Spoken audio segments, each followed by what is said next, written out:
Tempos difíceis,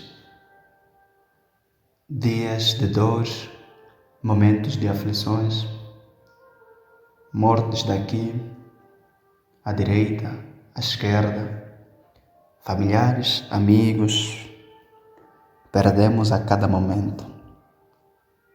Pessoas de boa saúde, aparentemente, do nada ouvimos a notícia de que morreu.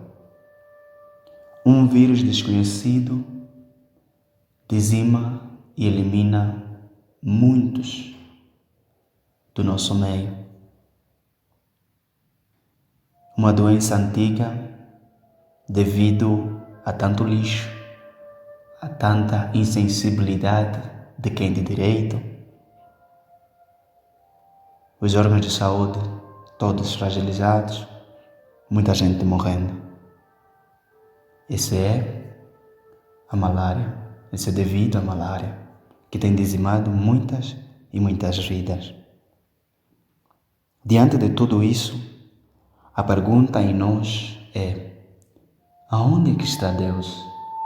Eu oro e Ele não me responde. E muitas das vezes nos é dito de que se buscarmos a Ele nos responderá e nos livrará, mas Ele se mantém calado. Uau! Tempos como esses, o que sempre entra em choque é a soberania de Deus, é o ser eterno de Deus, são as promessas de Deus que entram em choque sempre, devido a um falso evangelho, a um falso Deus que as pessoas têm em sua mente, que vieram recebendo desde os tempos passados.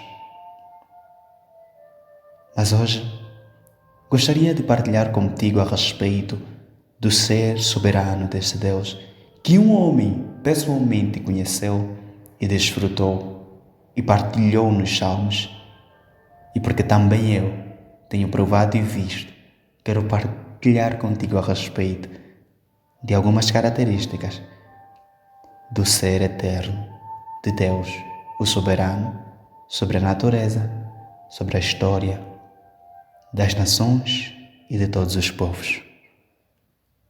Abra comigo o Salmo 135, dos versículos 5 até ao 14. Diz assim: porque eu conheço que o Senhor é grande e que o nosso Deus está acima de todos os deuses. Tudo o que o Senhor quis, Ele o fez, nos céus e na terra, nos mares e em todos os abismos. Faz subir os vapores das extremidades da terra, faz os relâmpagos para a chuva, tira os ventos dos seus tesouros.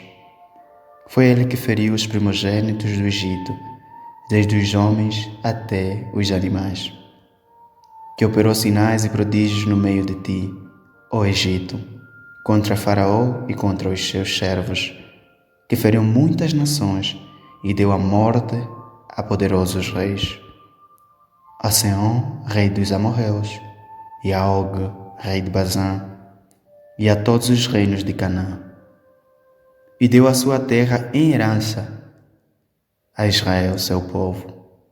O teu nome, ó Senhor, permanecerá perpetuamente, e a tua memória, ó Senhor, de geração em geração. Pois o Senhor julgará o seu povo e se arrependerá em atenção aos seus servos. Bem,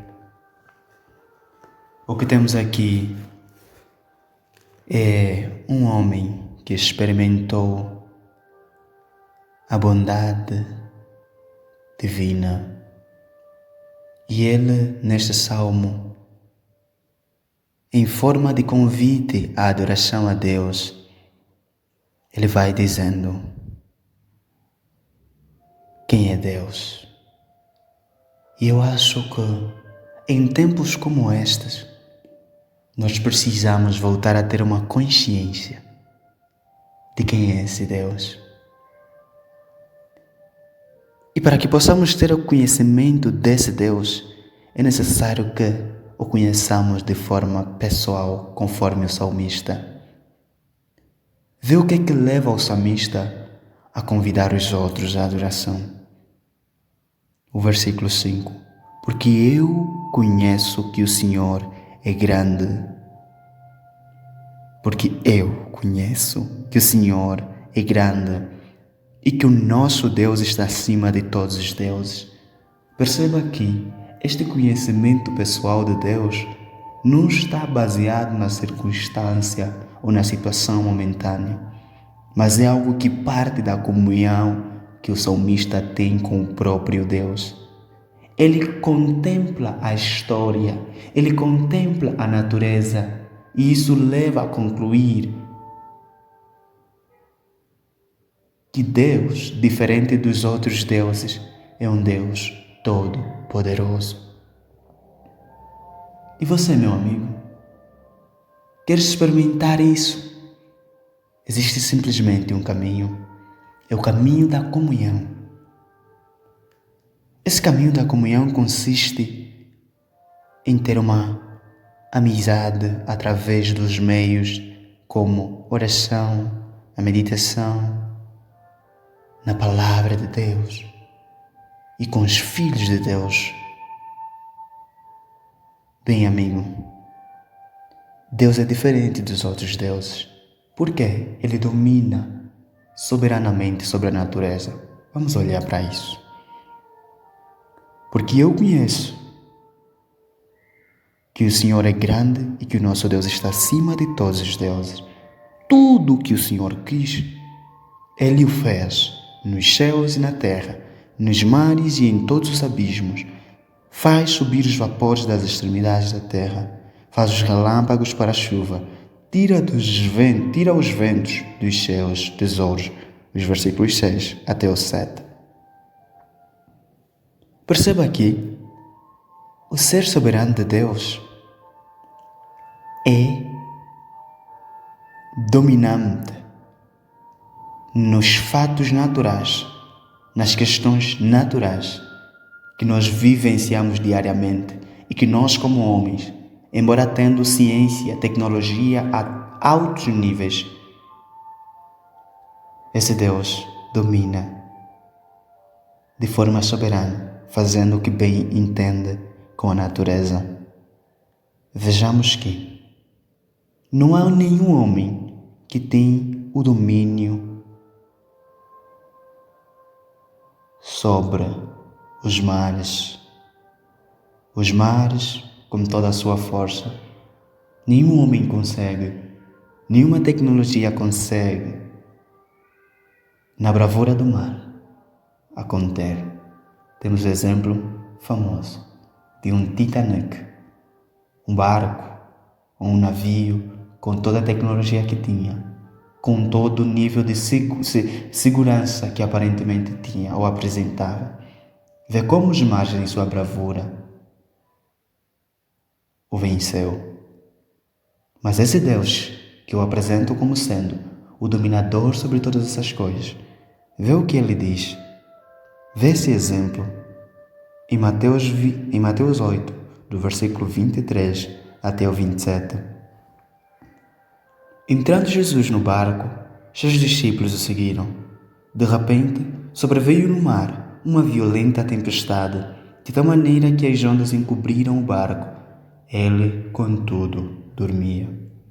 Então, seus discípulos vieram despertá-lo, clamando: Senhor, salva-nos, vamos todos perecer.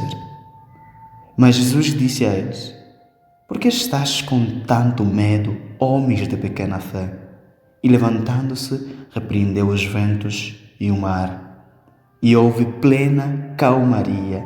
Então os homens maravilhados exclamaram: Quem é este que até os ventos e o mar lhe obedecem? Caro amigo, este é o Deus que é soberano sobre o mar, que é soberano sobre os vapores das extremidades da terra, sobre as ventanias, que é soberano sobre os relâmpagos, que é soberano sobre todo o fenômeno natural, os tsunamis, os tornados. Deus é soberano, Ele governa sobre isso. E se Ele dar uma ordem, os tornados obedecem. Observa aqui, este Deus, Ele é dominador também sobre a história das nações. Ele é dominador, pois Ele revelou, ou seja, o salmista que mostra a grandeza do ser de Deus, nos seguintes termos: porque o próprio Deus, o Senhor, liderou o seu povo escolhido na saída do Egito e na conquista da terra de Canaã. Perceba aqui, vamos ler os versículos de forma a percebermos. Feriu os primogênitos do Egito, o versículo 8, desde os homens até os animais, que operou sinais e prodígios no meio de ti, ó Egito, contra Faraó e contra os seus servos. Perceba aqui, esse Deus, de forma soberana, nenhum homem, por mais poderoso que seja, o pode contrariar. Ele governa sobre todos os reis. Em Êxodo, quando a gente vai olhar para a história da saída do povo israelita do Egito, de forma maravilhosa, de forma rebelde, vemos Faraó contra Deus se rebelando. Mas Deus fez vários prodígios, vários sinais. 10 pragas tiveram que acontecer para que Ele pudesse liberar o povo de Deus, o povo escolhido, da escravidão.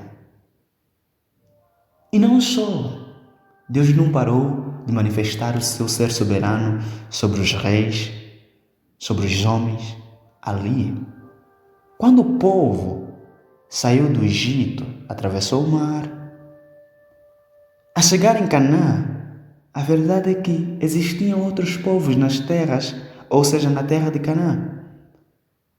E vê o que é que Deus soberanamente fez e que é motivo de louvor. O versículo 9, ou o versículo 10, que feriu muitas nações e deu a morte a poderosos reis, a Sihon, o rei dos amorreus, um dos povos que vivia na terra em que o povo israelita recebeu como herança, e a Og, rei de Bazã, e a todos os reinos de Canaã. Perceba aqui, no versículo 12 ele termina dizendo: e deu a sua terra em herança a Israel, o seu povo. Perceba que homens, reis poderosos, naquela altura, que viviam na terra em que Ele, o Deus soberano, decidiu dar ao seu povo de Israel como herança. Os reis que estavam ali, independentemente de sua grandeza militar ou não, Ele, de forma poderosa, deu a morte a estes reis e destruiu estes povos por causa do cumprimento da sua promessa. Bem, por que eu medito contigo estas verdades? Para que com o salmista, possamos dar a mesma conclusão. E embora tenhamos uma Covid-19 matando e dizimando vidas, uma malária matando e dizimando vidas, possamos reconhecer que em muitas áreas, em muitos momentos de nossas vidas, quando estávamos em aflições tremendas, Deus, soberanamente, nos livrou de morrermos. E também para que louvemos como Ele louva ao próprio Deus. O teu nome, versículo 13 ao 14, o teu nome, ó Senhor, permanecerá perpetuamente. E a tua memória, ó Senhor, de geração em geração. Pois o Senhor julgará o seu povo e se arrependerá e se arrependerá em atenção aos seus servos, vê que a memória de Deus, dos seus feitos gloriosos, estão escritas e geração após geração reconhece os feitos gloriosos de Deus na natureza e na história. Agora a minha questão para ti é, caro ouvinte, por que ainda continuas a colocar em xeque o ser eterno de Deus? Porque você fez uma oração e Ele não ouviu, ou seja, e Ele não atendeu? Talvez não seja esta a questão. Por que Deus não nos livra? Mas a questão deveria ser: quais são as promessas de Deus? Qual é a declaração de Deus quanto a nós, os homens? A verdade é uma: nós morreremos, seja hoje, seja amanhã, por causa da Covid, malária ou mesmo devido à nossa idade. E então, nós teremos ou nós podemos ter de Deus todos os livramentos que nós desejamos. Mas a grande questão é: e se nós temos os livramentos necessários ou pedidos a Deus, qual será a nossa posição quanto à grande verdade, ao grande e maior inimigo, a morte? Seremos nós capazes de enfrentar e vencer a morte? Temos nós como fugir à morte? Se formos honestos, poderíamos dizer que não, porque de qualquer forma nós morreremos. Mas a minha questão é: e depois de você morrer, diante deste Deus que governa sobre a natureza e sobre a história dos povos e nações, o que apresentarás como justiça para a tua salvação, para o teu perdão? Sabemos nós que todos somos falhos, pecadores, e se formos honestos, nós perceberemos que não existem obras que podem nos justificar diante de Deus. Como? A palavra de Deus ensina-nos em Abacuque 2, 1, versículo 11, que Deus é tão puro de olhos que não pode contemplar pecado. E a minha questão é: poderíamos até dizer, não, eu tenho feito bem aqui e acolá.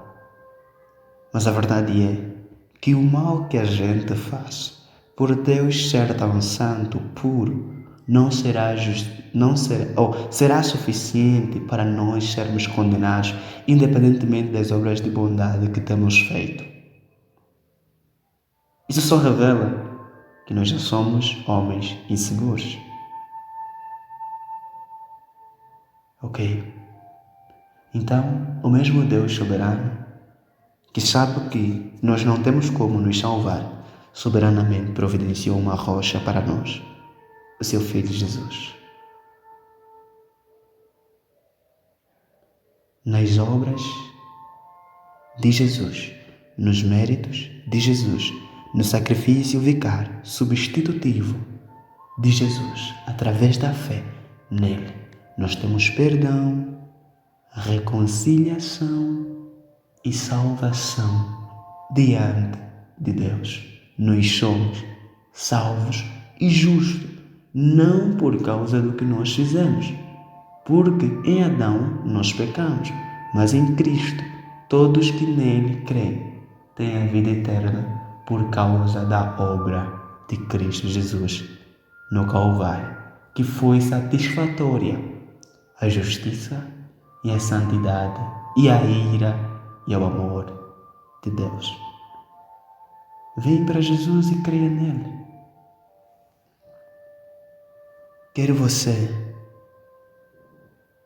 ore e receba um livramento desta malária ou desta Covid-19, ou não, você estará seguro, você terá uma vida eterna. Perceba que somente em Jesus você poderá ter a segurança da tua eternidade. E esse Jesus que os mares, que os ventos, que todos os fenômenos naturais o obedecem, que os reis, nações poderosas o obedecem, é o mesmo Jesus que lhe garantirá a vida eterna. E para terminar, quero lhe dizer, Deus, ou o mesmo Deus, que permite as mais diversas, profundas ramificações da Covid e da malária, é o mesmo Deus que traz o sustento nesta mesma tempestade. Enquanto Ele não nos livrar disso, que Ele é capaz e é poderoso para fazer, já vimos aqui, façamos como Davi, ou façamos como o salmista, até porque esse é um louvor com uma atribuição mosaica, mas essa nem é a questão aqui. Façamos como o salmista